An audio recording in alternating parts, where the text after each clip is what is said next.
Hi, guys. Welcome to class. So there's a warm-up on the board. Take a minute. You can talk to the person sitting next to you. What does the word correlation mean to you? No, I think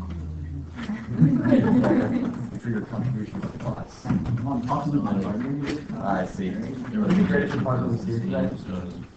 My partner leaves me when she is here. So. There's like a relationship. Yeah. What's the correlation? It could either be direct or indirect. Decrease. Or is it the inverted?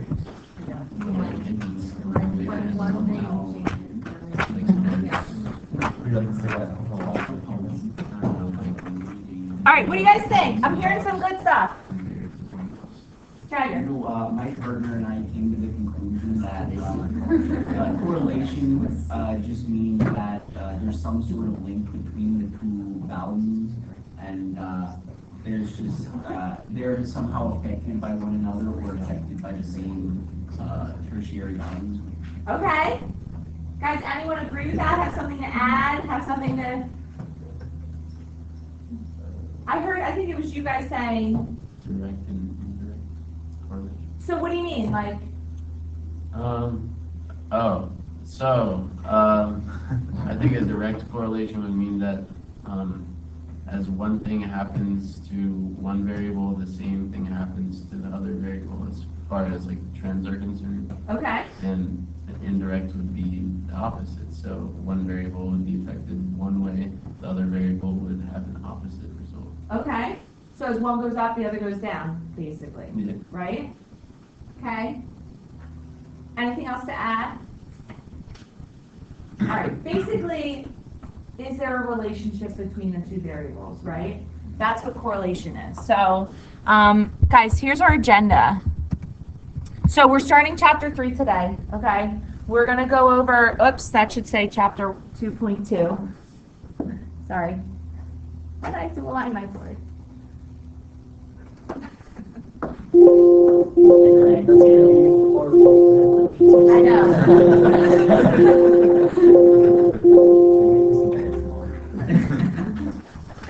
All right. So we're going to go over the chapter 2.2 quiz. And then chapter 3 is all about bivariate data. So we're going to look at relationships between two different variables, okay? We're going to look at scatter plots and something called correlation, which we just started talking about. We're going to go through a bunch of examples, and then I'm going to get you guys started on special assignment 2. So this homework, page 179, your chapter test is tomorrow. So this, don't worry about it until this weekend, and we'll go over it on Monday, because I see you guys Monday, okay?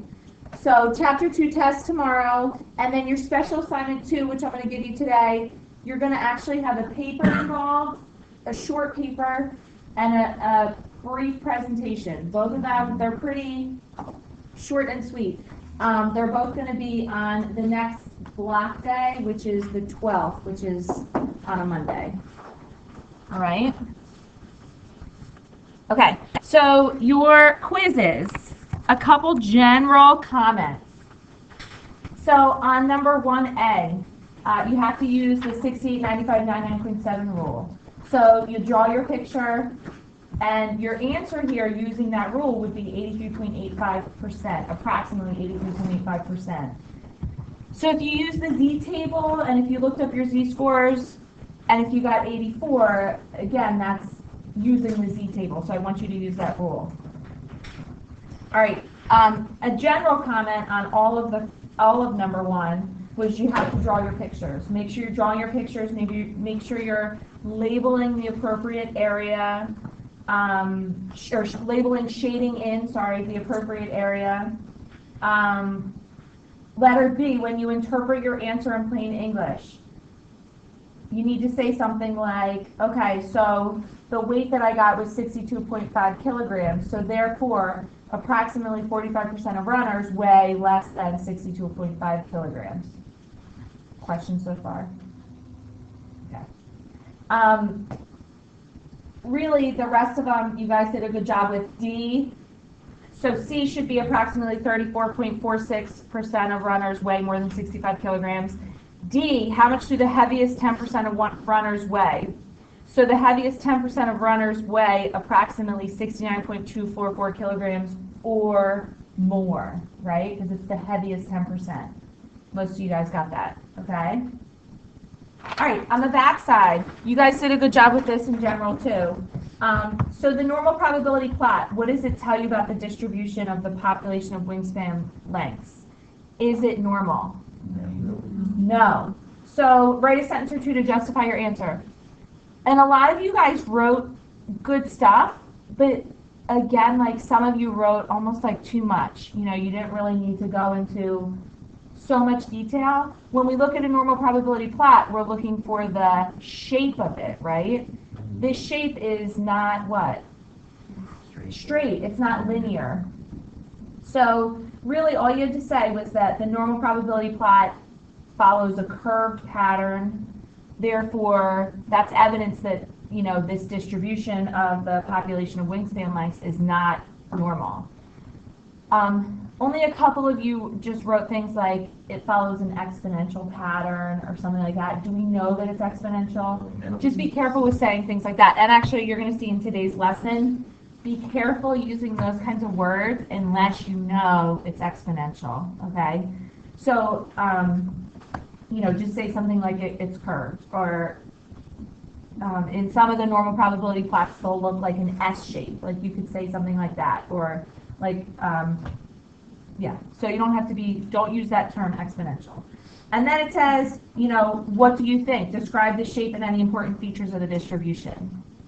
So this distribution, we have evidence that it's going to be left skewed, right? Correct, I should say. So left skewed because I can see either using my z-scores or I can see using my, you know, the raw data on the x-axis, the length, that it tails off to the left side. Does that make sense, guys? Okay, so the answers were kind of, you know, not all over the place, but there were varying things that were correct and various things that were incorrect. One thing that I do want to point out, keep in mind, a normal probability plot, the way it's made is we take the raw data, we line it up in order, and then we find like the percentile rank, right? So we take that percentile rank and match it up with a z-score. So the percentile that's in the middle is going to be what percentile? 50th. So that z-score is going to be 0. So if it is normal, or if it's symmetric, the mean and the median are going to be close. Do you know what I'm saying? So if it is normal and symmetric, the z-score of 0 will correspond with the mean, close to the mean. Does that make sense? But in this case, we said we think it's not symmetric, or we know that it's not symmetric. So is the mean going to correspond with a z-score of 0? No. Does that make sense? Okay. And some of you, so basically, you'll see, like on your paper, a lot of you wrote like the mean is about, what did you say, like 1.7 or so? Really, it's the median. Do you get what I'm saying? And then the mean would probably be less than that because of the skew. Okay. All right. Guys, any other questions? Okay. All right, nice job. Okay. So, chapter 3. All right, so in chapters 1 and 2, we looked at univariate data. All right, and these notes are on Schoology. I made a chapter 3 folder so you can, you know, download those notes. So in chapters 1 and 2, we've been looking at one variable at a time, right? We were looking at the distribution of wingspan lengths, the distribution of the heights of students, you know, in our AP stat class. So one variable at a time.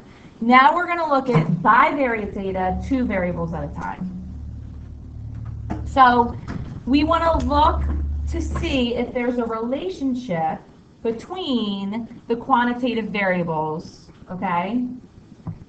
But also to see if there's an explanatory response relationship. So here's what I mean. Think about SAT scores, like your verbal score versus your math score. Do you think there's a relationship between them? No. Yes. A correlation. Do you think there's a correlation? No, Yes. Yes. no. Meaning, what does that mean? Let me ask you guys, what does that mean? Peter? If there was a correlation between math and reading scores, then people that got higher math scores would tend to get higher reading scores as well. Yeah, let me draw you a little picture. So if you had like, Correlation is. Yes, but. It's not a Well, causal what do link. How would you define a No, correlation? no, I'm agreeing with you, I'm just saying I don't think that's necessarily a true statement. okay, You think people are getting 800s on math and then 200 on reading? No, my point is, I think there is a part of a correlation, but there's not, like, it's not fully related, like. It just might not be a because someone- one-to-one, but there's a Right, similar I'm not trend. saying there isn't a correlation, I'm just saying I You're don't saying think it's it's like. a moderately strong correlation. Yeah, it's like a medium correlation. okay. I'm gonna take a guess. Guys, you're familiar with some of the vocabulary that we're gonna talk about today, okay? So basically, whenever I like start teaching this chapter, I kind of tell people we're kind of stereotyping in a little, like in some ways, okay? In today's world, I know, it's crazy. Does everything match a pattern exactly? no. No. No, but in general, if I were to look at, and when I say in general, I mean like, think about everyone who took the SAT across the whole country, last year or whatever. In general, when people do better on the math, do you think that we can make a prediction about how well they did on the verbal? Yes. Right? So in general, we probably think that as people tend to do well on the SAT math, so they're up like here, they also tend to be up here. And don't draw these arrows, I'm just drawing it for you people watching the video. So in general, if I were to make a scatter plot, and you guys know what a scatter plot looks like, it's not going to be perfect, but it'll probably look something like this. People that do poorly, one person that does poorly on the SAT math, probably, like, I think it was Peter or Connor, whoever, they're probably not getting an 800 on the verbal, SAT verbal. Now, does that happen? Could it happen? It absolutely could, you know what I mean? And it does. Score, which can happen. What's it? You're trying to super score, but then. Yeah. That's true, okay, that's true, yeah. So maybe we should specify, maybe we should say people's verbal and math, like their best scores, you know what I mean, on each section. But yeah, there are those people that weird things happen, maybe they have dyslexia, but they're super good at math, right? And typically, we call those people, what do you think? Outliers, People who get right? time and a half. People that what? Get time and a half. Stop it. So typically we'll call those people outliers. They don't fit the trend. But, okay, look. So going back to this right here. Do we think that in general there's a relationship between math and verbal scores on the SAT? In general, there is a relationship. We're not talking about the strength of it yet, but in general, there's a relationship. But here's my question. You're familiar with this vocabulary. Do you think it's an explanatory response relationship? No. No, right? Does one explain or does one cause the other to change? Automatically doing better on the math, does that cause your verbal to change? And they're all shaking their head no. You're right. Okay, so... Oh, guys, I know this goes without saying, but when we look at bivariate data, when we make scatter plots and interpret scatter plots, it's important that we understand that, this point here that I circled right here, this is one person's score on the math versus that same person's score on the verbal, right? Okay, so... All right, explanatory and response variable, you guys know what these are, right? Now, calling one variable explanatory and one response does not mean that changes in one cause change in the other directly. It means that one helps to explain or influence the other. So here's a quick, for example. In this chapter, we're going to talk about SAT, verbal, and math a lot because I think it's like an easy one that you guys can relate to. But think about now like your combined score maybe, okay? Or even specifically, let's go with math. Let's think about our math score. And how many of you guys did like SAT either tutors or like a group lesson or use some kind of like a program, whether it was like an online program or anything to prepare, to help you prepare for the SAT? Okay? So did that preparation help you do better on your, or did it help to raise your score? No. No? No. Okay, hopefully it did, if you pay all the money, right? It's all a scam. But, it's all what? It's all a scam. I know. Well, I'm not gonna go that far, but, so maybe your, you know, we could say that like the number of hours that you receive, even if it's not with a tutor, the number of hours that you practice, do practice tests or use like, you know, basically study. So the number of hours that you study could be your explanatory variable. Your score on the math section of the SAT could be your response variable. Does that make sense? But just because, you know, so if Brian spends 10 hours preparing or studying and Connor only spends 5, does that mean that Brian's definitely going to increase his score by double of what Connor is or whatever? No. The number of hours that we prepare helps to explain or influence the score on the SAT. Does that make sense? So, are there other things that could help explain or influence your score on the SAT math? Like what? What else could help explain or influence your score on SAT math? Cheating. Cheating, okay, I hope not, but you're right, cheating. What school did you go to? What school, like what high school you go to? Across the math class. Your GPA across your math scores, and math class, sorry. Turns the father down. Yeah, listen, if you are like super brilliant and you took, you know, Algebra 1 as like, let's be ridiculous, like a 6th grader, is that ridiculous? No. No, 2nd grade, right?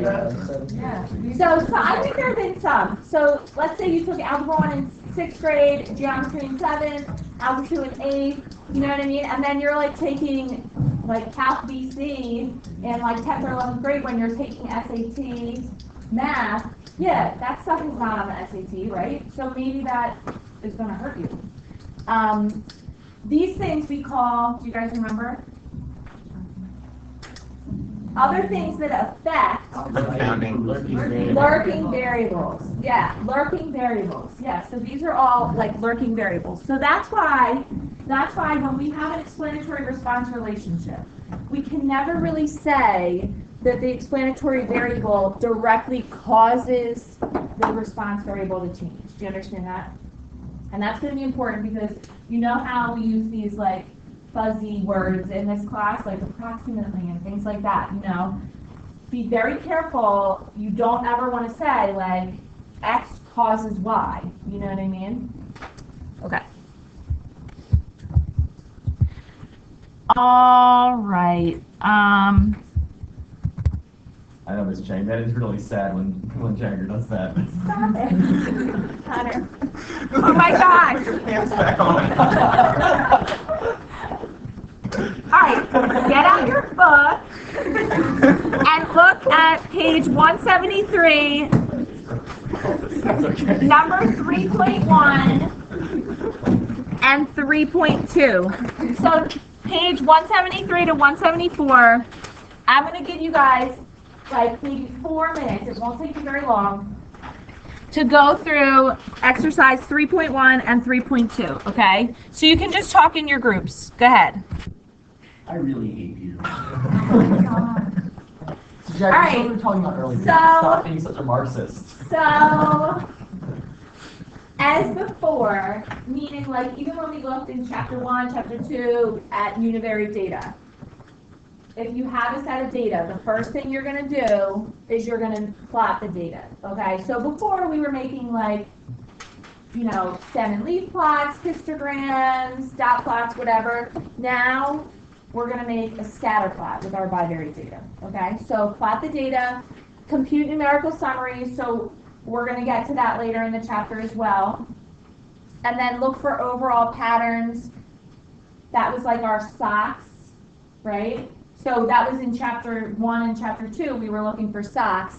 I'll tell you in a minute what we're going to look at in this chapter. And then deviations from the patterns, that was the outliers or the extreme values, right? Again, very similar, except for it won't be socks, all right? So when the overall pattern is regular, we're going to use a mathematical model to describe it. So like in chapter 2, we talked about normal distributions, right? And you'll see, can you make the guess? Scatter plots, we're going to be making least squares regression lines later in the chapter. So that's what we're going to do. We're going to be doing our regression, for linear regression. What? So funny. Does everybody guess that? Well, you've looked at scatter plots and like done linear regression before, Yeah. right? So So line of best fit. line of best fit. Oh, All right, sorry. Okay, so scatter plots and correlation. We've already talked about scatter plots. Shows the relationship between, here's the important part, two quantitative variables. All right, you know this, the explanatory variable goes on the x, the response on the y, right? So one important thing that I don't think I mentioned before, you might be used to independent versus dependent variables, right? Have you heard explanatory response? I think we talked about them in here, right? So instead of independent and dependent, we use explanatory response in statistics. It's really the same thing. We just talked about this. Each individual appears as one point on a scatter plot. So you could be, and you will be asked to make scatter plots by hand, okay? So make sure there's some tips on page 175 to 176 when you actually like draw the scatter plot. So just turn to that page real fast, 175 on the bottom. So the tips are very similar to the things that we talked about with like making histograms. Make sure your axes are labeled. We're labeling, the numbers, like the units. We're also labeling what is this variable we're looking at, heights of people versus weights of people or whatever, okay? Make sure when you draw your number lines, the tick marks are equally spaced, things like that, okay? Questions about any of those? Okay, so we're gonna make a scatter plot by hand, all right? But actually, we're gonna kind of get back to that because I don't want to take up too much time. So first, For those of you at home, you have to do it yourself. no, we're gonna do it all together, but we're gonna go through this first. All right. So once you have a scatter plot, now you need to interpret it. So this was like the socks, right? So instead of socks, shape, outlier, center, spread. When you have a scatter plot, you're looking for these 5 things. So first thing, direction. Does it have a positive or a negative association? And I think you probably know this. Positive, we regress from like left to right, So is it increasing from left to right? And it's not necessarily going to be linear, but it still could be increasing. Does that make sense? Or is it a negative association, decreasing from left to right? Okay? So that's the direction. The form. Now, we have linear, we know what that looks like, right? A straight line. And now, up until now, I told you to be careful in using these other, like these 3. Like, you don't want to use, or not really these 3, these 2, sorry. You don't really want to use a word like exponential unless you know it is for sure. So for right now, for this section, we're not going to check to see whether it's exponential, but we will later, okay? So right now, don't use these 2. Right now, it's either basically a linear, a cluster, which is like a grouping, or nonlinear, okay? So right now, linear or nonlinear. Strength. The strength of the relationship. How closely do your data points follow a certain pattern? Is it strong, moderate, or weak? And again, right now we're kind of talking general. As we go through the chapter, we're going to formally define what does it mean to be a strong relationship. What does it mean to be exponential, all right? Outliers. So we're gonna look at outliers, but outliers are gonna be a little different because now we have bivariate data, okay? So there's no like 1.5 IQR test, all right? Basically, an outlier, keep in mind, you have like your explanatory variable on your x-axis, your response on your y, right? And we're looking for a relationship. When we make a scatter plot, we're hoping that we have a pattern, right? So think about it. If I have this pattern, and then I have, I'm kind of running out of room, hold on. Let's say that's my pattern, right? And then I have another point over here. Is that kind of far away from everything else? It is, but is it an outlier? It follows the same pattern. Do you know what I'm saying? It's far away from everything else, but it still follows the pattern, so it's not necessarily an outlier. So when we look at scatter plots, an outlier is going to be a point that falls outside the overall pattern of the relationship vertically. So vertically, what does that look like? If this point, instead of being here, was down here, do you know what I mean? Now is that an outlier? Yes. Okay? Or even, you know, it doesn't have to be like at the end. If I have like that, that would be an outlier. Does that make sense? Okay. Influential point. This is a new one for us. Okay, so an influential point is data that pulls the association positive, negative, or strengthens, really, or weakens the association, okay? So an outlier can be an influential point, but not every influential point is an outlier, all right? So let me go back up here. Let me erase this guy right here. All right, going back to this little scatter plot that I drew, and then I drew this point out here. We said that follows the pattern. This is going to be an influential point because what does that do? Looking at my definition of influential point, what does that green point do? Does it pull the association positive or negative? No. It strengthens the association. Meaning, let's say this is, I don't know, you know, like height versus weight, or number of hours studying versus your grade on the test. So I know all this stuff here, like basically I have a positive association here. Well, I know that that positive association still holds when I study 100 hours on my test. I'm going to do even better. Maybe I got extra credit. You know what I'm saying? Yeah, so it strengthens the association. So it's just basically extending the range for which you know the correlation to be true? Yes. So if there was a cluster of data up there and a gap in between, would that strengthen your correlation necessarily? Because it is showing that it's true for certain ranges, but not in other certain ranges. It depends. When you say cluster. Like, let's say that this was height and weight, and there was a Okay. nice cluster around like the lower end, and there was a gap in the middle, then there's another cluster. Another that's about cluster. linear with the first Yes. cluster. Yeah. So that would show that there's like a range in the middle though where it's not so correlated. Yeah, and that can happen. It does happen, you know what I mean? So we might not call those influential, like typically, remember with chapters 1 and 2, typically in a set of data, you're only going to have 1, 2, maybe 3 outliers. Do you know what I mean? Same thing here. You're not going to have many outliers. You're not going to have many influential points because guess what? If you have a lot of outliers or influential points, you really don't have a form. Do you know what I'm saying?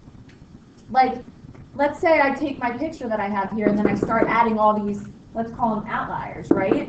Well, is that really linear anymore?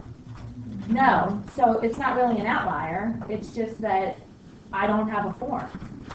Does that make sense? Or in other words, we say that there's no relationship between the two variables. Okay? Guys, that was a good question. Does that make sense?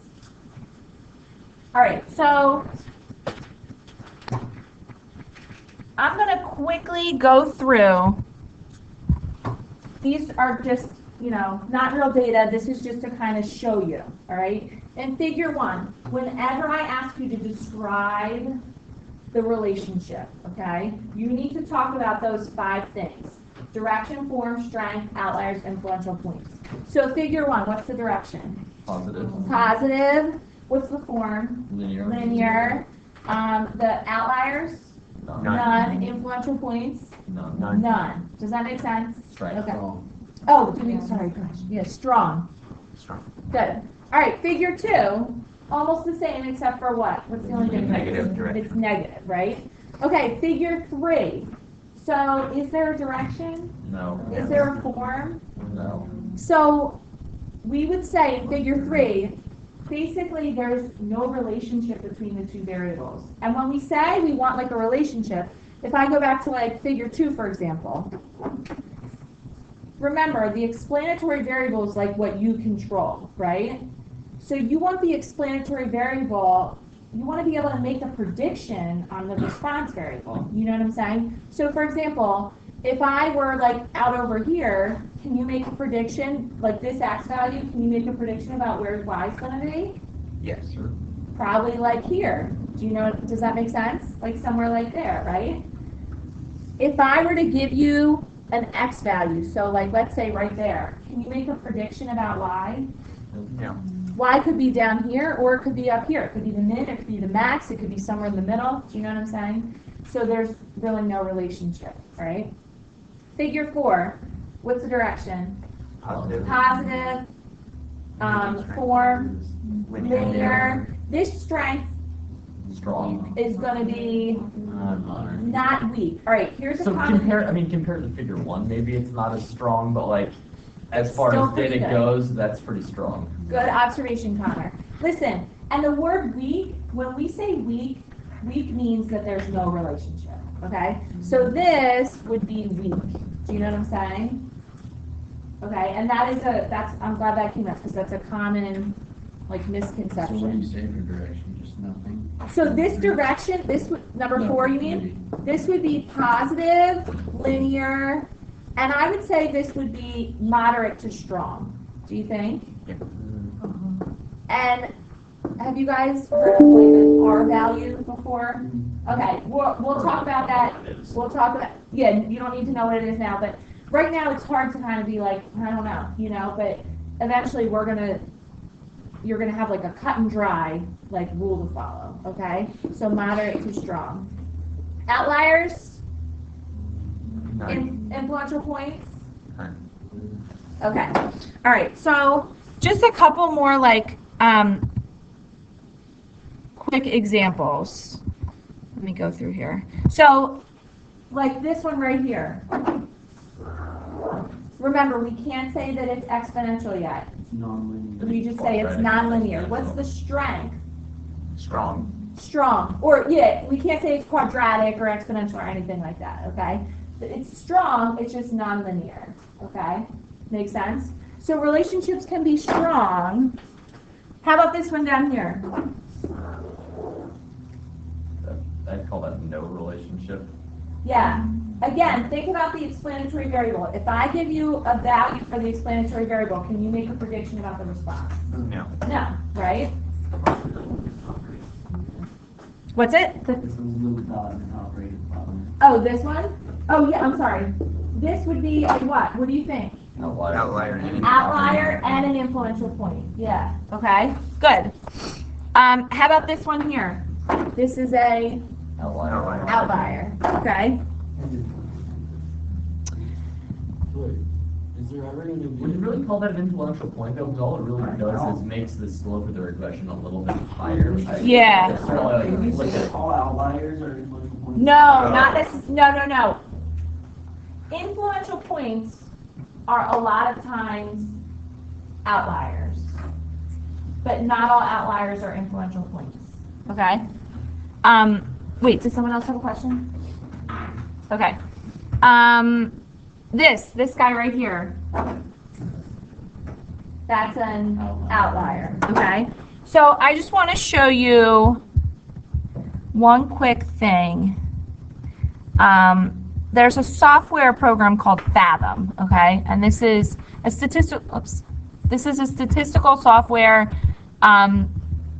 not used by professional statisticians, but used in the high school and, you know, sometimes at the college level, okay? So we're going to be looking at this throughout the year, but anyway, we're going to look at some fuel economy data, okay? So I have a bunch of cars, and I have their I know you can't really see this totally, but my two variables are the horsepower and the highway miles per gallon. So horsepower and highway miles per gallon. Do you think that there's a relationship? Yes. Yes. Okay, what do you think the relationship probably is? Inverse relationship. So as what? As Horsepower increases, Economy decrease. yeah. okay. So which do you think is the explanatory variable? You kind of just said. Horsepower. Right. So we think that horsepower is the explanatory variable, and then the miles per gallon is the response, right? Okay, and you guys are right. So let's look. What do you think about the relationship? Negative, Moderate. moderate, the form, linear. Do you think you have any outliers? Perhaps the one at the top left. And, middle. Okay. Yeah. Okay. I don't know if I can bring up. Yeah, I can. Okay. So, oh, I can. All right. So watch. I want to show you something. I can't even fathom how cool the software is. I know, it's amazing. Yeah, this is why we hired you. All right, look. See this little point right here? Can you guys see my cursor? Yeah. Okay. So this little point, I would probably say is a what? Outlier, because it lies without the range, outside of the relationship or the pattern vertically, right? If I take this and I just move it down a little bit, right? Did that strengthen the relationship? Yes. Yeah. Yeah. So not only is he an outlier, he's an influential point, okay? If I move this guy, though, this guy right here might be a little bit of an outlier too. If I move this, did that really like strengthen the relationship as much? It did a bit. Yeah, anytime I move towards like the center, it does. But did it strengthen it as much? Does it look like much more linear? No. So basically, your influential points, in a nutshell, your influential points are going to be found like on the ends of the scatter plot, okay? Not so much in the middle. Does that make sense? So your outliers can be anywhere, like middle or the ends, but your influential points are going to be on the ends. All right? Okay. So I want you to get out your calculator. I'm going to quick show you how to make a scatter plot. We are going to go through page 179, number 3.5. So page 179, 3.5.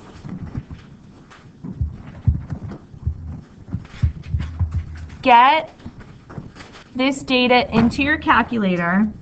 So manatees, we have the years 1977 up through 1990, okay? And we have, and this is, I believe, in Florida, we have the number of powerboats registered versus the number of manatees killed. How very sad. Sad. So we want to see, is there a relationship? What do you think? The number of powerboats registered versus the number of manatees killed. Do you think there's a relationship? Probably. Probably, right? Because the more people are, out voting, maybe the more that they hit sea life, right? So, do we really care about the year in this example? No. So we don't care about the year. So get the powerboat registrations and the manatees killed into your calculator. I put mine in L3 and L4, but put them. By the way, the table continues. I know, it does. Yes, thank you. It continues on to page 180. No, like it's a big. Okay, so you have your data. You might have your data in L1 and L2. I have mine in L3 and L4 just because. So we're going to make a scatter plot, okay? You're going to go up to, Second scatter plot. yes, you are. Plot one. You're gonna turn it on.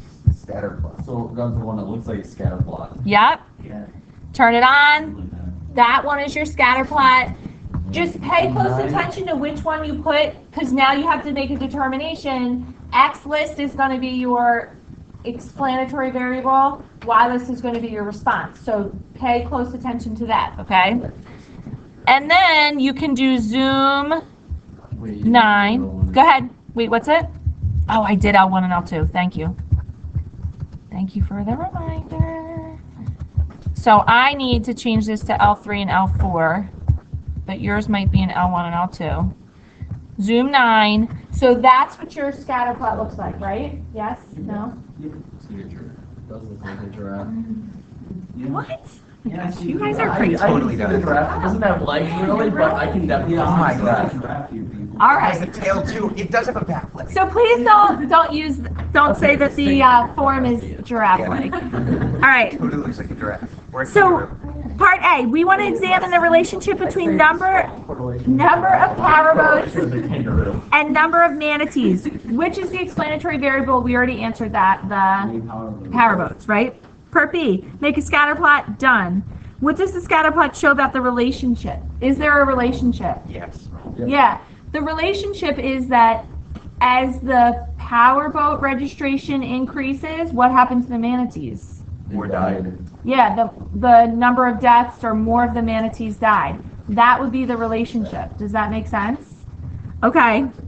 Describe the direction. What's the direction? Positive, Positive. but negative. That's- to the manatees. Yes, you're right.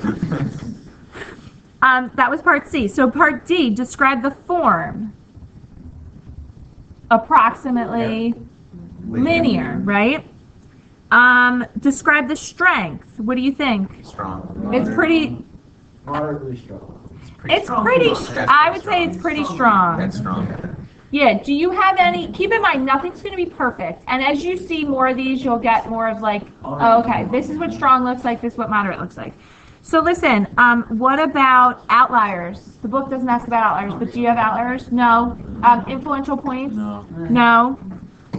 So if powerboat registrations remain consistent at 719,000, about how many manatees would be killed by boats each year? 47. Too many. How'd you get that? That's the value for the year 1990, where 719,000 powerboats were registered and 47. Perfect. Make sense? All right. Guys, questions about scatter plots so far? Is there a way to create a linear regression with the calculator? There Second is. out, There main is. way. We're going to get to that. Any other questions on scatter plots? Okay, awesome. Thanks, guys. Bye. Bye. Everyone say bye. Bye.